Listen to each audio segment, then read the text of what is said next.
Salut les filles, c'est Audrey. Alors, je vous retrouve ce soir. Il est 21h, on est vendredi soir. Voilà, on est le 29 août et je me suis dit, t'es éclaté, mais c'est pas grave, fais quand même ce tag. Donc c'est le tag I'm Nobody parce que je suis Nobody. Donc ce tag, je l'ai vu sur la chaîne de Paige, donc Paige About Girl. Et écoutez, je vous mettrai le lien de sa vidéo hop, en barre d'infos. Et je suis avec ma tablette. Voilà, bon, mon visage va s'éclairer, tel un fantôme. Non, je plaisante. Donc, je vais retrouver les questions pour pouvoir y répondre également en toute honnêteté et franchise. Donc, question numéro 1. Cite 3 adjectifs qui te représentent. On va dire perfectionniste, ce qui est vrai, parce que dans une de mes vidéos, je vous avais dit que je pouvais pas me maquiller sans que ce soit nickel chrome, machin et tout. Donc je mettais toujours 10 plombes pour me maquiller si je faisais un maquillage, un make-up très élaboré. Sinon, on va dire que drôle, parce que souvent on me qualifie de quelqu'un avec beaucoup d'humour et qui rigole beaucoup. Et troisième adjectif, on va dire je suis Capricorne, donc je suis un peu tête de mule. Quand c'est comme ça, c'est pas autrement. Mais bon, on peut encore me changer, mais je suis quand même assez tête de mule. Ouais, quand même assez tête de mule. Question numéro 2. Tu fais des vidéos depuis combien de temps et combien as-tu d'abonnés? Je fais des vidéos depuis février 2013, si je ne me trompe pas, et j'en suis à... bonne question. J'ai sous les yeux, on va regarder. J'en suis à 1070 abonnés. Exactement. Question numéro 3. YouTube nous fait rêver, mais dis-nous ce qui ne fait pas rêver et ce qu'on ne dit pas. Alors, YouTube, c'est super bien parce que ça fait... on partage beaucoup de choses avec beaucoup de monde et tout. Mais par contre, l'envers du décor, on va dire que c'est quand même parfois des personnes qui sont assez blessantes avec des commentaires pas du tout agréables. Après, moi perso, j'en ai eu qu'un seul. Je l'ai effacé parce que je voyais pas l'intérêt de montrer ça sous une de mes vidéos à mes abonnés voilà, qui apprécient mes vidéos. Je peux vous dire exactement ce qui était marqué, c'est je ne supporte pas ta voix, je ne supporte pas ta tronche, voilà, je ne te supporte pas. Bref, pourquoi tu as regardé la vidéo? Mais bon, si tu regardes encore cette vidéo, pourquoi tu l'as regardée? Quel est l'intérêt? Mais bon, non, je plaisante, mais non, juste ça. Après, perso, je m'en tape un peu, ça m'a pas touché plus que ça, j'ai trouvé ça vraiment nul, mais bon, après, voilà... à mon âge, on va dire que rien ne m'atteint, surtout quand on voit le niveau d'intelligence de certaines personnes. Donc non, ça m'a pas du tout atteint et en fait je m'en fous. Voilà, je l'ai effacé. Et puis aussi, je pense qu'il y a pas mal d'hypocrites en fait. Je pense qu'il doit y avoir pas mal d'hypocrites.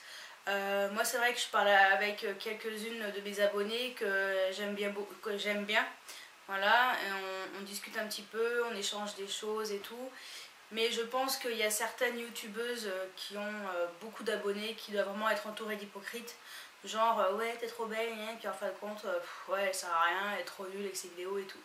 Voilà, je pense que ça doit être ça surtout ce qui doit arriver. Donc moi personnellement je ne suis pas concernée pour le moment, donc voilà. Question numéro 4. Tu penses qu'on peut commencer à quel âge les vidéos et pourquoi? Alors, je pense qu'il faut vraiment commencer à partir de 18 ans, sincèrement. En dessous, je ne conseille pas trop parce que faut quand même... voilà, faut quand même arriver à encaisser certaines critiques qui vont être faites. Je pense que en dessous de 18 ans, on est encore un petit peu sensible, on est encore un petit peu fragile, même si on est des grandes filles, 16-17 ans, j'en doute pas. Mais moi je conseille à partir de 18 ans, voilà, vous avez 18 ans, vous savez que vous êtes majeur, vous savez que voilà, et dans votre tête en fait vous êtes un petit peu différente, enfin du moins moi c'est ce que c'était quand j'ai eu mes 18 ans. Et je pense que là on peut commencer à encaisser et on peut faire des vidéos intéressantes et voilà, et avoir des abonnés qui s'intéressent vraiment à ce que vous faites et tout. Donc franchement je conseille à partir de 18 ans, en dessous, ouais non, c'est un peu jeune hein, mais après vous faites comme vous voulez, mais moi franchement je conseille à partir de 18 ans. Question numéro 5. Prends-tu soin de toi pour faire des vidéos, maquillage, vêtements? Alors, oui, donc je prends soin de moi pour faire mes vidéos côté make-up forcément, et vêtements, bah, le haut. Le bas en général c'est ce jogging là, voilà, en velours acheté chez Undies, et qui... non c'est même pas Undies, si c'est Undies, qui me convient parfaitement parce que, enfin bon, voilà quoi. Pour le bas, en plus, souvent quand je fais mes vidéos, c'est le jour où je travaille pas, donc voilà, j'aime bien rester cool en bas et vous montrer quelque chose de quand même propre et carré en haut. Voilà. Question numéro 6. Parlons beauté. Penses-tu que quand on est jolie, on réussit plus facilement sur YouTube? Alors, oui et non. Je pense, enfin oui, parce que voilà, à l'image, une fille qui est jolie va peut-être attirer un peu plus de monde. Ça n'empêche pas qu'une fille qui est moins jolie peut faire voilà, des vidéos qui sont plus intéressantes. C'est surtout ça en fait qu'il faut regarder, c'est la qualité de la vidéo et pas forcément la personne qui les fait. Même si voilà, tout le monde sait que dans les médias, celle qui est la plus jolie, c'est celle qui réussira le plus, malheureusement. Mais voilà, je pense que, on va dire à 51%, oui, si t'es plus jolie, t'as plus de chances que celle à 49%. Voilà. Mais je pense qu'il faut vraiment regarder, quand vous regardez une vidéo, regardez vraiment le contenu avant de juger par rapport au physique. Donc voilà. Question numéro 7. Que penses-tu de la chirurgie esthétique? Alors, personnellement, après chacune fait comme elle veut. Moi c'est vrai que si j'avais les moyens, peut-être que je referais, on va dire, mes cuisses, liposuction, parce que j'ai quand même des cuisses assez grosses. Je suis plus fine du haut que du bas. Voilà, un peu la bouteille de Rangina, si vous voyez ce que je veux dire. C'est pas très glamour. Mais sinon, chirurgie esthétique, après, si franchement une fille veut faire la chirurgie esthétique pour se sentir mieux, ben qu'elle le fasse. Et si elle en a les moyens, qu'elle le fasse. Moi je pense que l'important c'est de se sentir bien dans son corps et dans sa tête.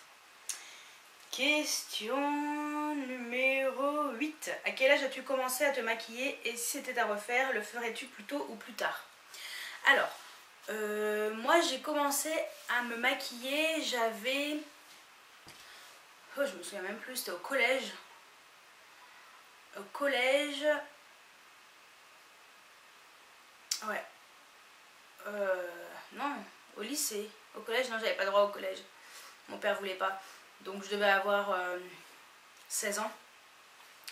16-17 ans. Je mettais juste du mascara et du gloss. J'aimais bien mettre du gloss. Juste du mascara et du gloss. Voilà. Si c'était à refaire, est-ce que je le ferais plus tôt? Oh, non, pas forcément, parce que moi avant... c'est pas comme les filles de maintenant en fait, 16-17 ans, elles se maquillent presque comme moi tous les jours. Elles se maquillent beaucoup. Je pense que à 16-17 ans, il vaut mieux rester simple. Même si vous voulez faire plus, les filles, franchement, restez simple. Ça vaut pas la peine de grandir trop vite, même si on a tout envie d'avoir 18 ans, 20 ans, voilà, c'est trop bien, mais voilà. Gardez quand même un petit peu de votre innocence, grandissez pas trop vite. Franchement, vous allez bien vous en rendre compte plus tard et vous allez voir que en fait ça valait pas le coup. Après, ce n'est que des mots que je vous dis. Question numéro 9. Prouve que tu es nobody et donne-nous 2 défauts physiques et 2 autres psychologiques. Alors, physique, on va dire mon ventre. J'ai pas mal de bidons, je ne le supporte pas. Et je suis assez large des hanches et des fesses. Voilà, c'est un gros défaut, je déteste, mais en fait je déteste tout ce qui est en dessous de la poitrine. Je crois que c'est l'inverse de Paige en fait. Ah oui non, c'est pareil que Paige en fait, elle c'est pareil, sauf qu'elle elle est comme ça et moi je suis comme ça. Non, je plaisante, non mais non. Franchement, tout ce qui est en dessous de ma poitrine, j'aime pas trop, jusqu'aux genoux. Après des genoux aux pieds, au bout des orteils ça va. Voilà, cette partie-là qui me plaît pas. Et psychologique, on va dire que je suis un peu... Enfin, je suis très râleuse, je râle tout le temps. Voilà, au taf, avec ma famille, mes amis, je râle tout le temps. J'aime bien râler. Et il y a un truc, j'ai lu un truc où plus tu râles, plus tu vivras longtemps.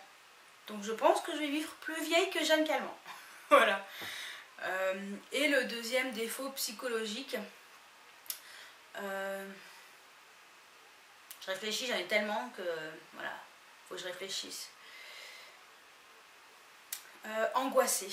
Je m'angoisse, mais alors pour rien. Voilà, je me stresse toute seule, je m'angoisse pour rien. Je mets la pression, enfin voilà. Voilà 2 défauts psychologiques. Je ne sais plus, ma tablette s'est mise en veille. Question numéro 10. As-tu déjà été victime de harcèlement ou d'intimidation? Si oui, as-tu un conseil? Alors harcèlement, intimidation, alors oui. Quand j'étais plus jeune, voilà, bon, je raconterai pas mon histoire, mais on va dire que il a été puni. Franchement, c'est pas facile. Ce qu'il faut vraiment faire, c'est rester proche de vos amis, voilà, parce que eux en fait vont vous aider à traverser voilà, cette épreuve et surtout voilà, ne vous laissez pas abattre, ne vous laissez pas intimider, soyez forte, montrez que voilà, vous avez du caractère, que vous ne laissez pas faire et surtout ne vous laissez pas abattre. C'est vraiment important et voilà, ne montrez pas votre faiblesse parce que c'est là que les gens méchants vous attaquent à ce moment-là. Donc restez bien entouré de vos amis, de votre famille et parlez-en. Il faut en parler, hein, de toute façon, il n'y a pas de honte, hein, donc au contraire, c'est plutôt ces personnes-là qui devraient avoir honte. Parlez-en, faites-vous aider, enfin voilà quoi. C'est comme ça que vous allez réussir à surmonter cette horrible épreuve. Si ça vous arrive, je ne vous le souhaite pas. Question numéro 11. Penses-tu que les filles jolies et riches ont une meilleure vie? Franchement, non. Quelquefois, c'est les gens les plus riches qui sont les plus malheureux parce qu'ils font rien de leur life, pardon. Ils font rien de leur life et je crois qu'ils sont bien malheureux en fait, souvent ces gens-là. Donc, et puis celles qui sont jolies, tant mieux pour elles. Hein. Après, il y en a qui sont très jolies et qui servent à rien, qui n'ont pas de cerveau, qui sont stupides. Voilà, c'est pas parce que tu es belle et tu es riche que tu seras mieux que les autres et que tu seras plus heureuse. Je pense que il faut être comme on est comme on est et on a le compte en banque qu'on a et voilà, on fait en fait ce qu'il faut faire avec nos moyens. Tu fais avec tes moyens, tu t'embellis comme tu peux, voilà, et puis je pense que si tu as la volonté, tu peux réussir, tout simplement. Question numéro 12. Arrives-tu à t'accepter comme tu es? Franchement, non, voilà, je me vois dans un miroir, on va dire que bah en fait, on va dire que j'arrive à accepter mon visage maquillé, parce que démaquillé je m'aime pas du tout. On va dire que j'arrive à accepter mon visage, voilà. Mes cheveux, j'aime pas, ils sont trop fins, j'en ai pas beaucoup. J'en ai perdu beaucoup à cause de ma glande thyroïde et du régime que j'avais fait. Mon corps, j'aime pas du tout. J'ai la poitrine qui tombe, j'ai un gros bidon, j'ai des grosses fesses, des grosses cuisses, malgré que j'ai perdu 30 kilos. Voilà, je suis quand même restée avec des bonnes rondeurs bien présentes et qui sont difficiles à enlever. Et je m'en mords la langue. Et voilà, donc non, je m'accepte pas, mais après, hein, on vit avec, hein, donc il faut bien s'accepter un minimum, on va dire. Aimez au moins une chose chez vous et ça ira. Et la question numéro 13, quel message souhaites-tu passer à tes jeunes abonnés? Alors, mes jeunes abonnés, je souhaiterais vous passer un message simple. Grandissez à votre rythme. Ne soyez pas plus grande que vous ne l'êtes. Essayez pas de faire plus grande, ça sert à rien. Franchement, moi j'ai 33 ans et on me donne 25, 27, voire 28. Voilà, bah c'est comme ça. C'est comme ça. C'est soit t'as un visage qui fait plus vieille, soit t'as un visage qui fait plus jeune. Bon, bah quand j'avais 16 ans, ça m'emmerdait de faire 13 ans. Quand j'avais 25 ans, ça m'emmerdait de faire 18 ans. Une fois, on m'a même dit mais t'es où au lycée? Ah non, mais moi je suis pas au lycée, je travaille déjà, quoi. Donc oui, ça fait mal, mais bon, après, dis-toi que quand tu seras plus vieille, ben tu seras contente d'avoir le visage d'une fille de 30 ans au lieu de... Enfin, voilà, quand tu auras 50 ans, si on te donne 40 ans, tu seras contente. Voilà, il faut penser comme ça, penser positivement et penser dans ce sens-là. Après, essayez de vous maquiller correctement, n'en mettez pas trop. Un petit peu de gloss, un petit peu de blush, voilà, un peu de mascara histoire d'avoir voilà, un regard éveillé et puis des pommettes bonne mine, enfin avoir l'air d'avoir une ouais, bonne mine, c'est ça. Après côté fringues, on va dire évitez de vous habiller comme des grandes, évitez les mini-jupes, voilà, évitez les petits hauts qui vous arrivent là pour vous montrer votre petit bidon, enfin votre petit nombril. Voilà. Vivez par rapport à votre âge, ne faites pas les grandes. Franchement, ça va vous desservir en fait au lieu de vous avantager. Et franchement, moi, au début, quand j'étais jeune, c'est ce que je me suis dit. Ouais, je vais faire la grande et tout. Mais en fait, tu te rends compte que à plus de 30 piges, quand t'étais jeune, bah t'étais bête quelquefois. Donc on passe tous par une phase, je suis un peu bête. Bon, ça arrive, hein. Mais c'est vrai que j'ai jamais été une fille qui m'habille un peu court ou serré ou très maquillée. J'ai toujours été un petit peu assez naturelle. Et voilà. De toute façon, après, c'est... on va dire que mon père serrait un petit peu, comme je suis fille unique. Il serrait un petit peu et il voulait pas trop que, voilà, que je sorte habillée un peu trop au-dessus de mon âge, on va dire. Donc voilà. Merci papa d'ailleurs. Il verra pas la vidéo, mais bon, je lui dirai. Non, je pense que je peux remercier mes parents voilà, de m'avoir un petit peu serré la vis quand j'étais plus jeune. Franchement, je ne le regrette pas, même si avant, voilà, je leur en voulais. Et puis, en fait, on se rend compte qu'on peut les remercier. Donc, écoutez vos parents, parce que franchement, c'est eux qui ont raison, parce qu'ils sont passés par là. Et ils savent très bien comment c'était à votre âge. Donc voilà. Voilà pour le tag I'm Nobody. C'était pas la vidéo la plus folichonne et la plus rigolote de l'année. Mais bon, bah, j'espère quand même que découvrir ça sur moi, bon bah voilà, j'espère quand même que ça vous a plu. Et bah, mettez-moi en commentaire voilà, si vous avez des choses à me dire en dessous. Donc j'espère que cette vidéo vous a plu et je vous dis à très bientôt pour une nouvelle vidéo. Ciao ciao et soyez sages.